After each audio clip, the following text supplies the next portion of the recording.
Good morning, everyone. It's Lee Henson, president and founder of Agile, and it's time for today's episode of the Daily Standup. So without any further ado, let's get started. It's Friday. Congratulations. We made it through another week. Another week of craziness, another week of change, another week of things getting moved in different directions. I hope that your week was just as amazing as mine. Mine's been an incredible week. And today I want to talk to you about, of course, an agile, not so agile topic. And if I recall correctly, this happened at a conference. I want to say it was about 6 or 7 years ago, where I was in attendance, and it was a speaker that I really admired.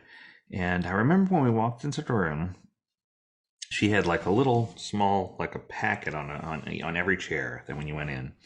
And inside of the packet, it had a couple of things. And once everybody got settled, she asked everyone to please take out the packet that she left. And inside of the packet, there was a balloon. She asked everyone to please inflate the balloon to a pretty big size, to a decent size. So we had a couple of hundred people in the room, I'd say between 200 and 300 people, and everyone inflated their balloons. She then said, using the marker, write your name on the side of the balloon. Nothing but your first name, just write your name. She says you could do first and last, I remember. So we did first and last name on a balloon.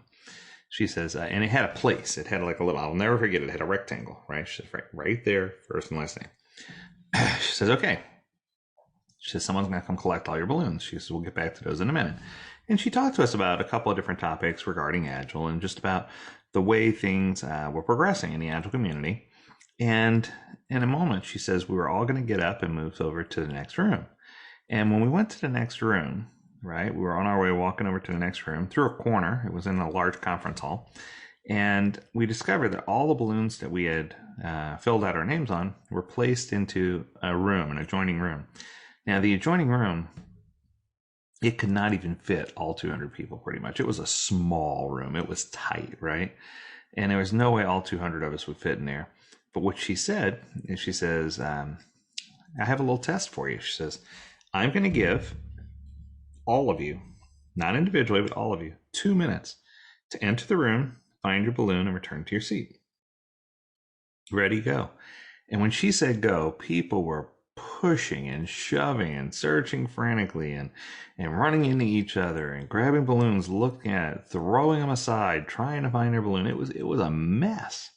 It was just a total absolute mess, and it was bad. It felt like you're at a really death metal type concert where everyone was in a pit. People were just pushing and shoving and trying to get to their balloon. And at the end of 2 minutes, the truth is, I believe maybe one young lady found her balloon. I mean, out of all those people, no one could find her balloon. It was just very difficult to find your balloon. And she looked a little sad. And then she says, I have a different challenge. She says, okay, she says, here's what I want you to do now. She says, I want to do the same thing. She goes, but this time, I want each person to go in and select a balloon. She says, then I want you to find that person and give them their balloon. And it was interesting because there was no signals on the balloon color-wise or anything about who was who or where they were sitting or what was happening. But what was interesting is the only indication that we had or that we figured out was that when they distributed the balloons, they distributed them out of bags, right? So on the left side of the audience were primarily one color. The center was primarily one color. The right was primarily one color. So you could divide it three ways that way. We also quickly figured out that some of the people had obvious male names and obvious female names. So it made it easy for you to look and say, I'm looking for a guy or I'm looking for a young lady, right? It made it easy for you to figure that out. So you knew if it was a lady or a gentleman. You knew if it was, about where in the room, that kind of thing. And obviously you might not know that person, so you didn't know where they were sitting, but at least it gave you some indication of where to go for help. So people took just over 2 minutes, probably 2 minutes and 20 seconds, somewhere in that range. But everyone was able to find the person who the balloon belonged to. So it was easy for us to reunite the balloon with the person with the original balloon. It was just easy for us to do that.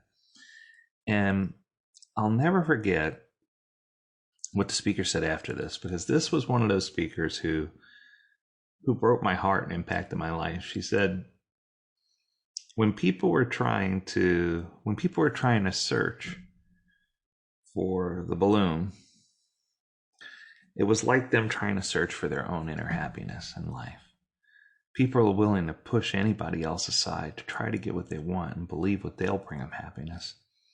When the truth is, the happiness actually lies in our ability and willingness to help other people and work together as a community to solve a problem. Wow. I guess I never sat down and thought at that point. I mean, I may have in passing, but not thoughtfully, that in order to get happiness, you have to help other people find theirs. There's another quote. There's a quote from the Dalai Lama. Of all people, the Dalai Lama. The Dalai Lama says, if you want to be happy, practice compassion. And I know I always tell people the best way for you to find out who you really are is to lose yourself in the service of others. Because when you feel like you have a sense of purpose, it's going to help you find happiness in yourself, because you're going to be happier and happier the more that you serve, the more that you reach out. So it's just very interesting. And I remember when I went to third world countries like Haiti and other places, the Dominican Republic, that I got to witness firsthand that people who had very little financially and very little physically were often the most happy people that I ran into. So I thought I'd do a little investigation for you. And I'm going to give you a list. Now, these are the top 3 reasons why helping someone else can bring you greater happiness. So let's go through this list. Number one is diversion. So when you worry less about what you need, in this case it was finding your own balloon or the stress of the hunt, right? All that goes away when you start to worry about other people's needs. So taking your focus away from the fact that you were in a jam or that you couldn't find your own balloon or that things didn't happen, that would help you replace that feeling with compassion for someone else and help them find what they need. And it's interesting because when you do that, it's going to make you a happier person. The second one is perspective. So having concern for other people helps remind us that we all face similar problems in life. No matter what the severity of the issue is, no matter what color the balloon was, no matter what color the person is, no matter who they love, who they worship, what they do, that sometimes we get so wound up around the axle and so focused on our own issues that we continue to suffer and other people continue to suffer as well. But we don't look at the gauge. Some people call us first world problems, right? It's easy to realize excess amount of attention it's being given on our own problems. But when you have compassion on others, it helps you put your problems into perspective with their problems. And, it's so interesting. I discussed this in another episode previously where I had a gentleman, and I wish I would have taken a picture and posted it. He was a homeless veteran seeking work. And he says, I have my resume, that kind of thing. And this was really recent. And he was standing right underneath a Taco Bell sign on the road. And on the Taco Bell sign, in the letters underneath, it said, now hiring $1,600 sign-on bonus. I thought it was hysterical because he's sitting here asking for a handout when the solution was right above his head, which is very interesting. It's one of those far side irony type comics, right? But I think that we still need to have compassion on individuals and recognize that just because our life's bad, their life could be worse.